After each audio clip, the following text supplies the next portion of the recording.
In 2025, the State Department of Public Instruction found itself in hot water after an investigation from the Capital Times said grooming cases were, quote, shielded from the public. I sat down with the superintendent, Jill Underly, in a year-end interview as she continued to call for a correction of that article. But this week, I sat down with Cap Times editor Mark Trinan to get a response to some of those claims the superintendent made. That headline was completely false. Our job is to investigate, any allegations of misconduct and, with teachers. That's our job. And I'm proud of the work that we do at the DPI. I mean, we're very thorough. We, use the information that we are given. So you heard her say there that that headline is completely false. What's your reaction to that? Well, obviously, we don't agree, and we stand by our reporting, both the headline and the entire report. Notably, the superintendent, while she has called for a correction, hasn't identified any inaccurate information in the story. So we've found that the reporting was accurate. It was carefully and thoroughly fact-checked before publication.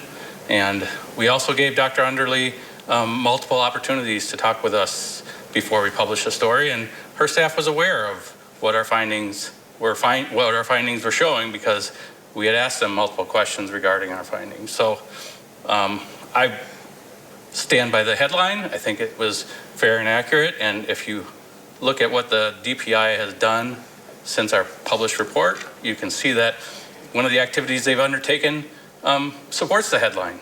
The headline said that there were 200 some cases shielded from the public of teacher misconduct, and what the DPI has done since we published that story has been to unshield information. So to me, that supports the premise. And I want to get into that a little bit more. We have another soundbite I want to play for you here in a second, because in this fall, as you mentioned, DPI created that database to help people identify revoked licenses. Let's take a listen to Underly explaining that database. I mean, we have always been transparent. So all the information that we've put in this database, it's really just a website that takes information that was already publicly available and reorganized it so that it's a little bit easier, I suppose, for people to find the information. We had also put in effect before the article, we had already been promulgating rules to look at teacher conduct. So she's saying there that all that information was available, but as I understand it, your reporter had a hard time finding all of that. It was a year-long investigation. Kind of walk me through what the reporting and what those barriers were like. That's right. So prior to some of the information now being added to their website, you access that information by making a public records request to the Department of Public Instruction. In our case, we identified over 450 cases of some form of teacher misconduct that had been investigated over about a 5-year period by the DPI.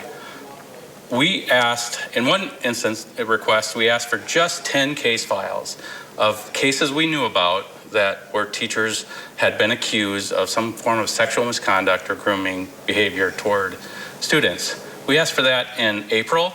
We didn't receive those records until September. So it took about 5 months to get these records for 10 cases. That represents fewer than 10% of all the cases of that nature that the DPI investigates in a 1-year period. So just to get 10% of one year's worth of cases took us like 5 months. I would argue that that is not readily transparent and available to the public. That's all we have time for today. Thank you so much for joining us. All right, thank you.